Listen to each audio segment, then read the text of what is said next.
Hello, everyone, and welcome back to Bamboo Street. Today, we have a nice, exciting episode about one of our guys who is really trending right now, Diddy. And, well, his John Doe's just went on CNN. Anyway, Walter, you want to give them the details? Yeah, it's crazy, man. I want to say something before I play this. I don't believe none of these niggas. Anyway.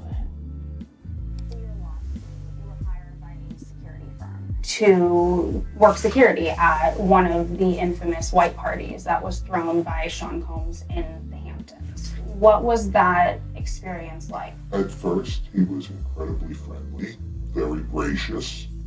So you had a friendly chat, and then, according to your lawsuit, at some point later in the night, Sean Combs himself offered you a drink. This didn't come from staff or someone holding a tray of drinks, it came from him directly. Correct. The first drink started to have some effect on me, and I just thought, wow, these are really strong drinks. It wasn't until the second drink, and it was already too late, that I realized that there was something wrong with the drinks. Sadly, Sean Combs was waiting in the wings. He was watching from some sort of vantage point. He was watching from a vantage point. So you mean that Diddy was like a predator looking at his prey in the distance, waiting for them to, enter the zone before he goes over to tell them his favorite line. Are you ready to party? Yeah. That's what he's getting at. But how would you know though? You said if you're drinking something and you're all the way to that level, you wouldn't be able to focus like that unless you saw them like in a distance when you just started to drink. Yeah, because he said the first drink already had effect on him. That means he went to the party and he was also looking at Diddy. Because when you go to a party and you're chilling and you're having fun, you probably, if there's a girl you like, you would spend most of your time maybe looking at her. If you plan to talk to her, you would look at her from the distance. So to me, he's speaking about the story in the form of him being like the predator looking for his prey. Because you'd be drinking your drink. Okay, I want to talk to this girl later, so I'll probably be looking at her in the distance, hoping that she notice me and give me the cue, so I'll go over and talk to her. Yeah. So for him to notice Diddy looking at him, it's kind of hard though. He was hired to be the bodyguard for that night. Oh, so he was there to protect Diddy. So how were you hired to protect somebody and the person that hired you is now taking advantage of you? It's like, and from his voice. And then again, it's also weird. You're a bodyguard. You're supposed to protect. That part is more weird now. So if you're a bodyguard and you're supposed to protect someone, then you're not supposed to be drinking on the job. They forgot that part. I think they after this interview, they realized, no, I shouldn't have said that. How could you be drinking on the job? You're not supposed to drink on the job. And then that makes Diddy look very freaky too. Normally you wouldn't try to take advantage of your security team because your security team's supposed to be equipped enough to protect you. That means whatever they're doing is better than what you could do for yourself. Yeah, then why do they need you in the first place anyway? Anyway. And once I was in a helpless position and he was sure that he was in a position of power, then he took advantage of the situation. You allege that you were forcibly pushed into an SUV by Sean Combs. That act alone, according to your lawsuit, left you in considerable pain. And then once inside the vehicle, your lawsuit says plaintiff was held down by Combs, who overpowered him while he struggled to escape due to the effects of the drugs in his system. And it goes on to say that he sodomized you. I was screaming. I was telling him to stop. Yo, knock it off. So basically he's saying the incident happened in an SUV? No, the incident happened in the party, and once he got drunk, Diddy pushed him into the SUV now. So why would somebody sodomize you in the car rather than in the house? Let's say we party here. Yeah, that's why I'm asking. Like, after they had the drink, he put him in the SUV and then did what he had to do. Yeah. Okay. He I guess put him he's in- too low to do it in the house. Because, you know, with the girl, you took her to the room Yeah. because she's a guest. No, because you're security, you're not supposed to be in a room. See, Yo. you're the lowest of the crop. So you're not Yo. supposed to be in a room. You're not good enough for a room. But the car is all good. Yeah, but then again, people going to see that. Yeah. And To take somebody out a party and then a big guy like that, because that person look huge, He you know, looks it huge. looks like The voice security. alone.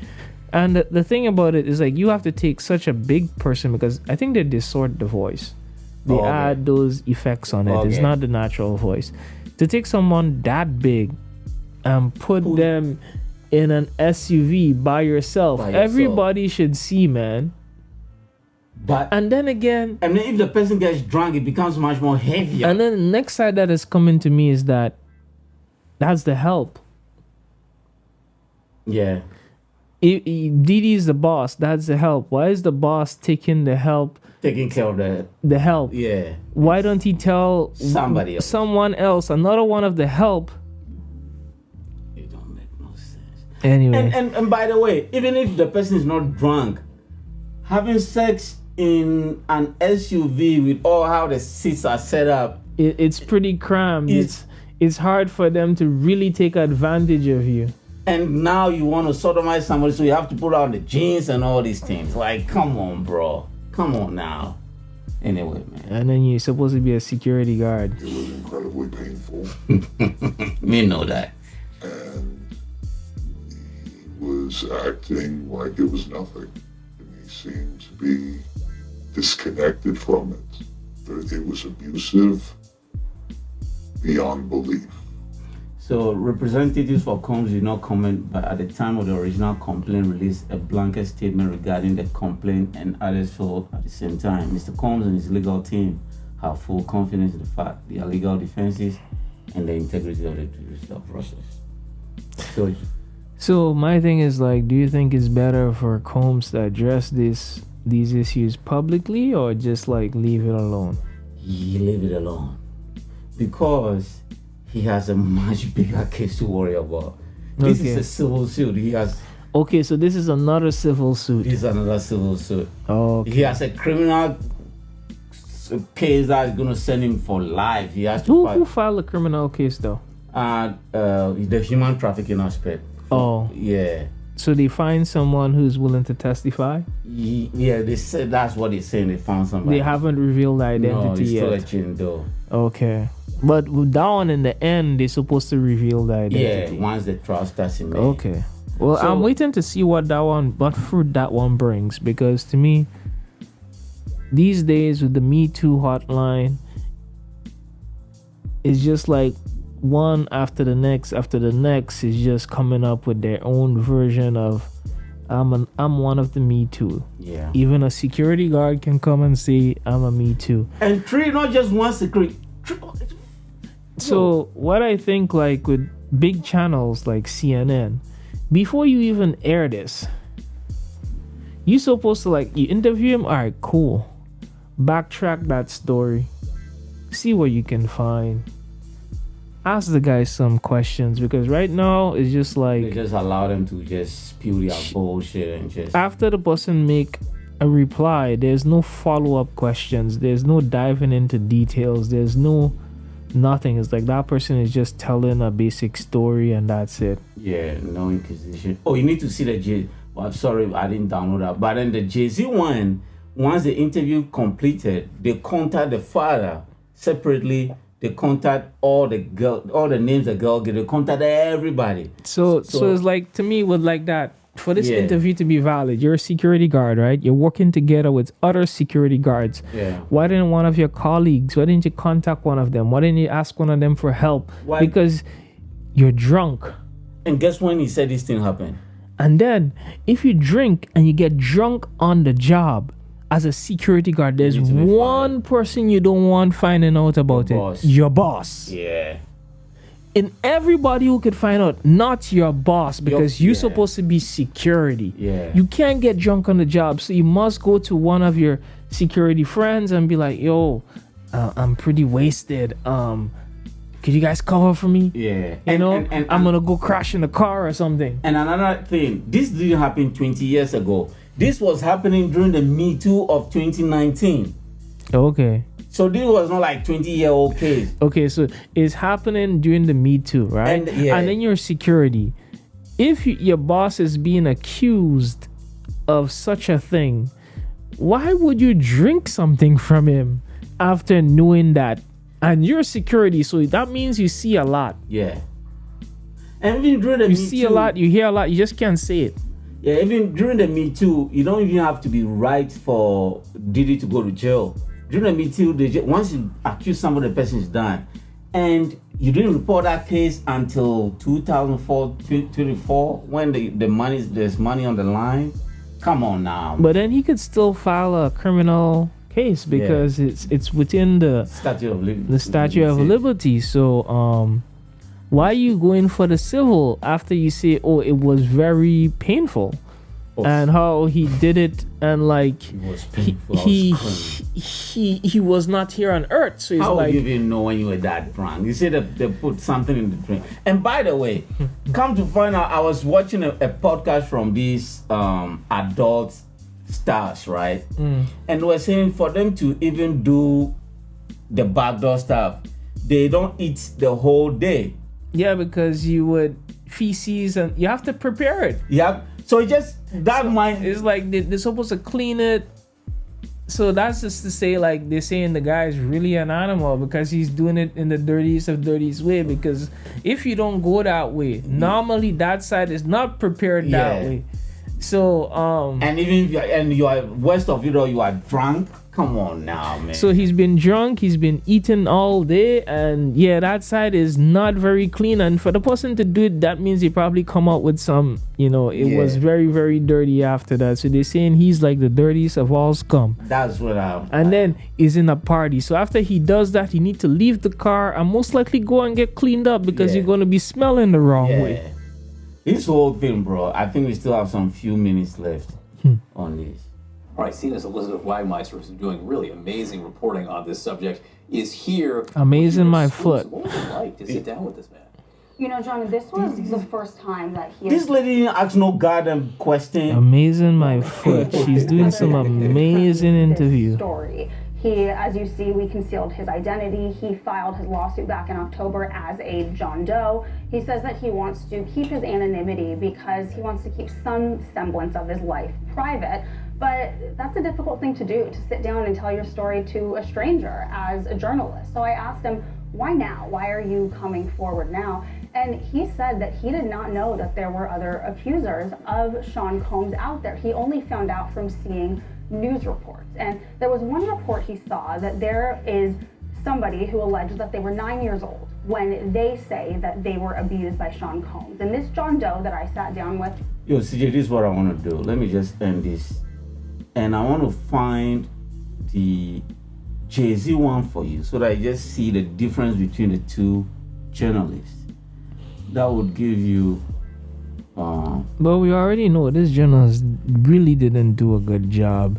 Yeah. There was no follow-up questions. There were no like confirmation of anything, like backstory check-in or getting like specific details, like around what time it is. For someone to be in the back of a car or a SUV, someone that big, because he looks like a very, very big guy in that cramped space. And you said you had a drink, right? So even if the drink had something in it, you could have at least tried to fight back in some way, because unless you were completely passed out. Oh, yeah. So I don't really know, man, but it's a very weird story. It is weird.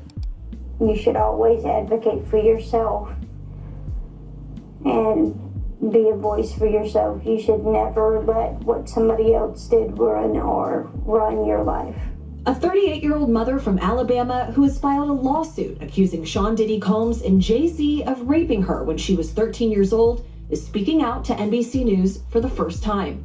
She asked us not to reveal her identity. What made you want to come forward and talk today? Because I think that I've been quiet long enough about what I've been through, and it's been hard enough to be quiet, but it's a chapter of my life that I'd like to close. An NBC News review of her account found inconsistencies with her allegations. She says that she went to the MTV Video Music Awards in 2000 to catch a glimpse of her favorite celebrities. You weren't scared to be all alone? No, with having autism is like feeling like you live your life in a shatterproof jungle. You hear what she said though? Ball. The world's on fire. The fire is inside the ball with you, but there's no way for you to get out. In addition to having autism, the woman says she suffered a head injury. The night of the 2000s VMAs, she says a friend drove her from Rochester, New York to Manhattan, a more than 5-hour drive. Her attorney provided NBC News with the name of the friend who has since died. The woman says she spoke to Combs' limo driver who offered her a ride to an after party. I stumbled upon Diddy's driver who told me that I was exactly what Diddy was looking for. What did you think when he said that to you? I thought it meant that I was just pretty. She went to a White House, she says, where she spoke to musicians Benji Madden and his brother. I'm talking to Benji Madden about his tattoo because, I have about his tattoo that's the Last Supper because I have a religious background. So it was just something to talk about. In a statement to NBC News, a representative of the Maddens confirmed that they did not attend the 2000 VMAs and that they were on tour in the Midwest at the time. At the after party, she says she had a drink that made her feel woozy. Then she says Combs and Carter took turns raping her while a female celebrity watched. JC comes in. So you get a point now, right? Yeah. So it's like, to me, before even CNN's supposed to broadcast that, they're supposed to do the follow-up dig. Like what NBC. What? NBC. NBC did. They did the follow-up dig. They call the father, they call the people, they call the person that she mentioned. So like even with the security guards, you're on security, they're supposed to maybe there should be a contact record, the other guys who was working that same night, see what went on. Even some of the guests from the party, like if they recognize him. And did they raid that house? No. Okay. Diddy's house? No, the house where he claiming he got raped, one of the white parties. Because most likely there's going to be some little footage, like surveillance footage. So if they can get their hands on that from whichever, because I know they raided a couple of his mansions and he keep everything on tape, they could probably find to see what really happened that day. This guy. And then again, the next thing what they can check, if you raped me in an SUV and I'm doing like surveillance, most of these cars, they have a camera in them. Yeah, probably. Unless Diddy disconnected the camera too. This shit is all wild, bro. So Diddy's gonna rape you, then go disconnect the camera and everything. You think he's thinking about doing all of that? Yeah, like premeditated that much. That guy looks bigger than Diddy. That's the thing. Like, to there's me, no way Diddy's gonna overpower such a big guy. But nobody cares about the truth when the lie is more entertaining, man. Everybody's like this. So, like, to me, what makes the story so weird is that it's still within the statute, and he didn't go after criminal. He went after civil. If he went for criminal, it would have been much better because it will show that you actually have something there. Yeah, but because in civil cases, most of the time, the judge will say, we don't want his identity to be revealed. But in criminal, your identity has to be revealed. So most of these guys just want the payment, right? So And I think it's a wrong time because Diddy has no more money to spend on nobody right now, you know. And his lawyer is already on CNN, on other news channel, just talking a lot of baloney. So for me, if I'm Diddy, I just focus on my criminal case, because that's the one that could really mess with my life. Yeah. And once I get out of that one, it just like shows that, okay, all of you people were just messing around and staining my name. Yeah. So to me, like in all of this, it just shows that I think social media, like those news outlets, they should do a better job when it comes to like airing these like high profile cases with celebrities. Like they have the resources that is necessary to dig deep. Yeah, but instead of just like selling the headline. If they like NBC likes Jay-Z because Jay-Z's friend works at NBC, so they did some digging. And Oprah connection is also at NBC, so it's like, okay, let's help Sean Carter now. Maybe Diddy didn't do it, but because of his character, people are like, F that guy, nobody's gonna help him. Well, he doesn't help himself too. Yeah, true. Like, for example, he doesn't help himself by having all the baby oil. Yeah. It doesn't help himself by the way he talked to people. True. And he doesn't help himself by him offering to take everybody on a shopping spree. Yeah, he's and even he doesn't help himself, like when he did this video with Justin Bieber and saying like, okay, I'm gonna buy you a Ferrari, and then when Justin Bieber said it live on TV, he was like, you know, you're not supposed to talk about everything. Yeah. Some things you need to keep it private, like how he got kind of pissed off when he mentioned that. Yeah. You know, so he doesn't really help himself. If you're going to be very generous to people, I mean, they have to kind of keep it your secrets a secret, then there has to be more to it than in what is just like on the surface. Yeah. Diddy's a shitty person. Anyway, hopefully. But on one closing note, the lawyer that sued Jay-Z is being is being accused of giving a lady a venereal disease. So now Jay-Z's Rock Nation is contacting everybody that lawyer do in the past. The people said the lawyer swindled them from their payment. Yeah, Jay-Z's out for blood now. You wanna stain my name? I'm gonna bury you. Yeah, so Jay-Z is also doing the same thing to the lawyer, and the lawyer is pissed now. So the lawyer is now suing Jay-Z for tarnishing his name. So the whole thing is, so Diddy might just because the lawyer is gonna be busy trying to clean his name that Diddy just escaped. Too busy. Yeah. Because Jay-Z has enough money to burn. Yeah, and that lawyer has 20 or 25 cases on Diddy now. Mm-hmm. Right? So if he's going to go to court too, for his 25 cases plus his own case, he's going to be too busy to find enough evidence. Yeah, because he's getting sued in New York and Texas now. One is coming from LA tomorrow. So now he's going to have his hands busy anyway. Close this up, man. Yeah.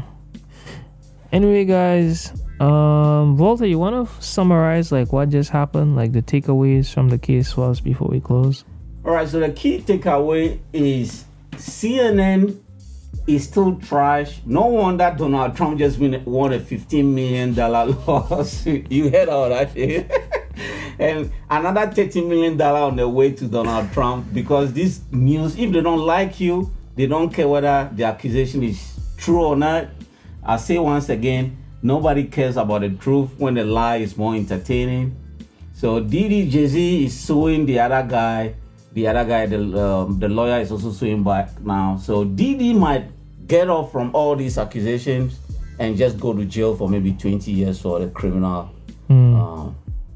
offense that nobody knows of, because it's a RICO case. Okay. Yeah, so...